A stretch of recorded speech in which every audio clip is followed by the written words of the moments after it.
Bonjour mesdames et messieurs et merci d'être nombreux une fois de plus à nous suivre.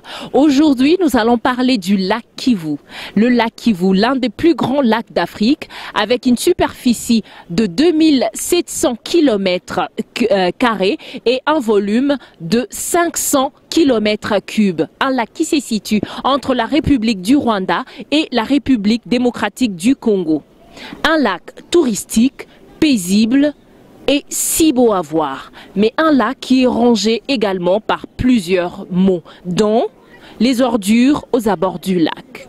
La question est, un si beau lac, si paisible, si touristique, comment peut-il être rongé par autant de maux? Qu'est-ce qui fait arriver toutes ces ordures au bord du lac? Et quelle est la conséquence directe sur la population qui vit autour de ce lac?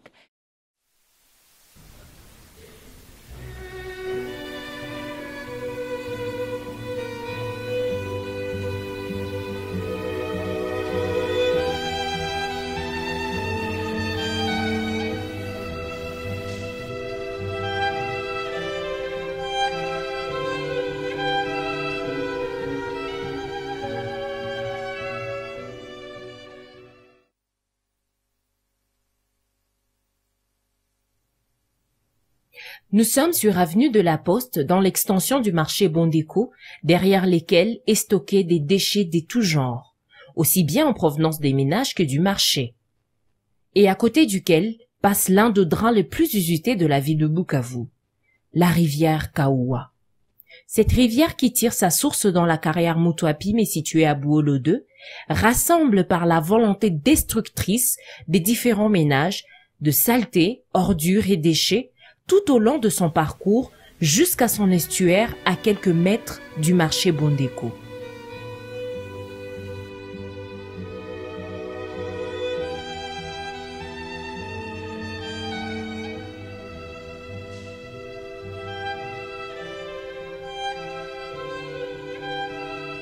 En passant par Kibonge, endroit où les stockages est encore beaucoup plus intense, une petite pluie suffit pour ramener cartons, souliers usés, habits déchiquetés, pots vides de mayonnaise, bouteilles en plastique, bassins cassés, couches à usage unique et toute forme de choses qui auraient perdu d'utilité aux yeux de l'homme. Résultat, le bord du lac Kivu est tout sauf beau à voir.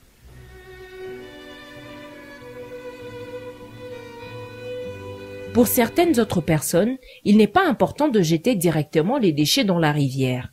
Mais au bord, oui. Certains ménages se sont même improvisés un dépotoir qui sert à remblayer la terre qui pourrait servir de parcelle pour construction de maisons plus tard.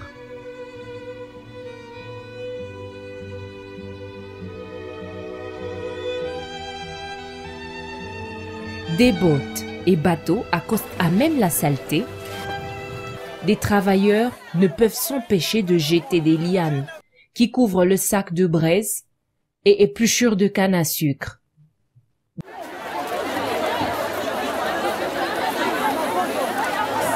Des marchés qui favorisent la pollution du lac, sans remords ni conscience de l'impact de tous ces actes sur non seulement la beauté du lac Kivu, mais aussi sur l'environnement, la vie économique et sociale de la population avoisinante. Voilà, nous avons tous vu d'où proviennent ces ordures et comment elles font pour atterrir jusqu'au bord du lac. C'est triste, mais c'est ça. Mais nous avons décidé d'aller à la rencontre d'un environnementaliste de formation et de passion qui a récemment tourné un film qui parle de la tragédie du lac Kivu. Il s'appelle Josaphat Mwendambio. C'est un spécialiste et aujourd'hui, nous irons à sa rencontre. Bonjour monsieur. Bonjour. Vous allez bien monsieur Josaphat? Je vais très bien. D'accord, merci. Je sais que vous avez fait beaucoup de recherches sur le lac Kivu et que vous avez tellement à nous dire là-dessus. Mais aujourd'hui, je suis venue chercher à savoir c'est quoi l'impact direct ou la conséquence directe qu'a ces ordures sur la vie sociale. Et de l'impact et donc de l'impact surtout négatif de ces ordures, parce qu'il n'y en a pas de positif d'ailleurs, Il y en a deux types d'impact pour moi. C'est d'abord sur le plan de l'alimentation, donc la production du poisson Limnotrice amyodon, le sambaza communément appelé dans la sous-région. Et donc à partir du moment où il y a tous les déchets qui sont charriés quotidiennement par les eaux de pluie, comme pendant cette période, tous les déchets descendent et finissent dans le lac. Et donc si vous voulez savoir, le sambaza il se nourrit des micro-organismes qui s'appellent planctons, qui peuvent être d'origine animale comme d'origine végétale, donc les zooplanctons et les phytoplanctons.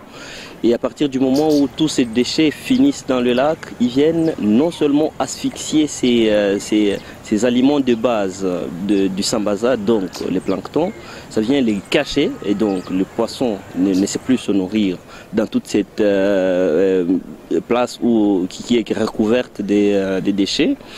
Et donc, non seulement ça recouvre l'aliment de base des sambaza, mais aussi et surtout ça vient recouvrir aussi les œufs des sambaza, parce que le sambaza et notamment tous les poissons du lac se reproduisent, c'est des poissons pélagiques qui se reproduisent plutôt dans les eaux peu profondes du lac.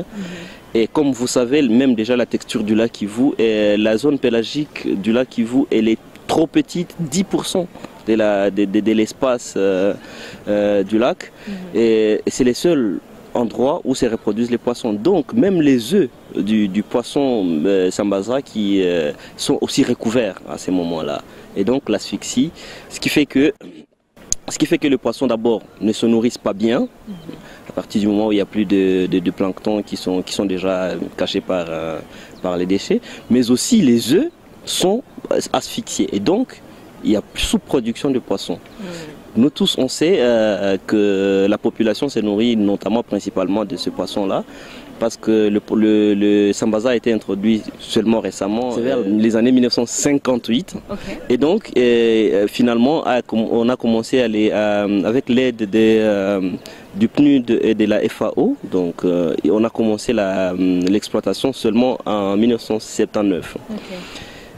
Parlons de ce que cela représente en termes de poissons. Le lac vous produit un minimum de 3000 tonnes de poissons par an, ce qui représente un minimum d'environ 3 millions de dollars par an. Wow. Non, pas du tout. C'est pas petit, mais par rapport à une population estimée notamment aussi à plus ou moins 3 millions d'habitants, c'est un peu compliqué. Mais donc du coup, on voit bien qu'il y a un problème à ce niveau-là. Le deuxième impact dont je peux parler, donc une deuxième conséquence, c'est sur l'électricité elle-même. Parce que tous ces déchets qui se déversent dans le lac finissent par descendre dans la rivière Ruzizi. Et donc, se mettant à obstruer le barrage hydroélectrique situé sur la rivière Ruzizi. Et 2 fois par semaine, j'ai été à la centrale.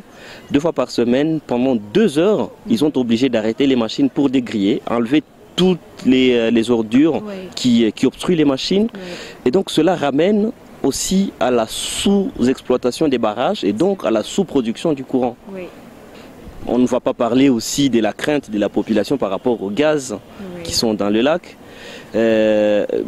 Il y a la crainte qui est installée, mais ces déchets-là d'origine organique et donc tous ces déchets qu'on jette par les humains dans le lac contribuent à 30% dans la fabrication de ces gaz qui sont des gaz dissous dans l'eau et qui se font normalement à l'absence de l'oxygène. Et donc il y a aussi un impact direct sur déjà la conscience humaine. Tout le monde sait que nous sommes assis sur une bombe à retardement.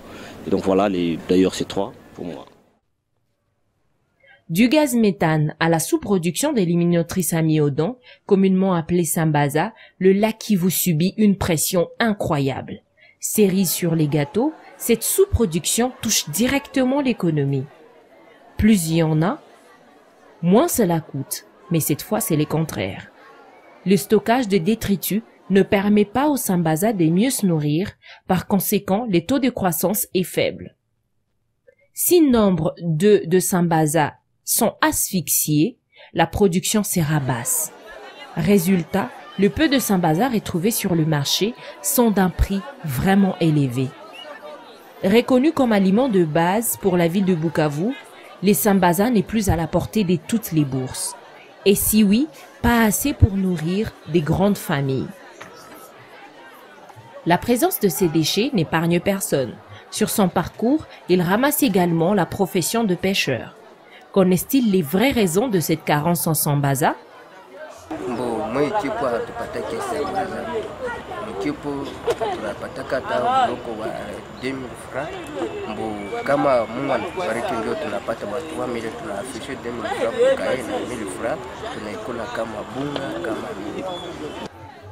La réponse est non. Pour eux, c'est la saison sèche qui serait à la base de cette improductivité. Il n'a pas complètement tort. Si la pluie peut drainer les ordures jusqu'au lac, elle a aussi l'avantage de ramener l'aliment secondaire, mais préféré des sambaza, qui sont les déchets organiques, constitués spécialement de restes de petits plats des ménages.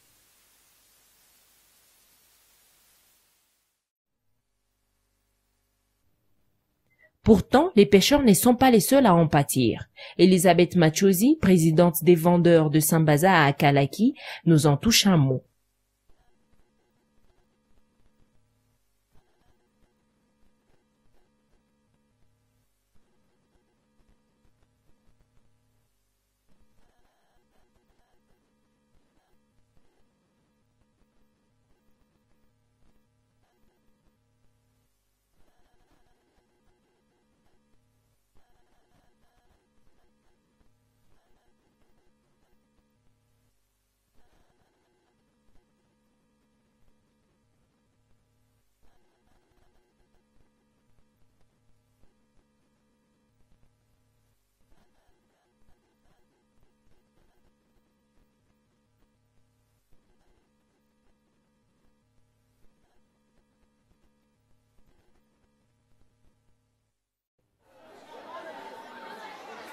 Il y a 2 ans, les pêcheurs produisaient 3000 tonnes de Limnotris amiodan ou encore le sambaza, ce qui valait 3 millions de dollars américains par an. Un bassin de plus ou moins 15 litres qui revenait à 25 000 francs congolais se vend aujourd'hui à plus ou moins 50 000 francs congolais. Les études sur la consommation et les coûts actuels sont en cours, mais n'empêche qu'à base de cette différence de prix, nous estimions déjà ce que doit dépenser une famille de vie moyenne pour manger les sambaza à satiété. Du côté touristique, on ne dirait pas que la vue en vaut la chandelle.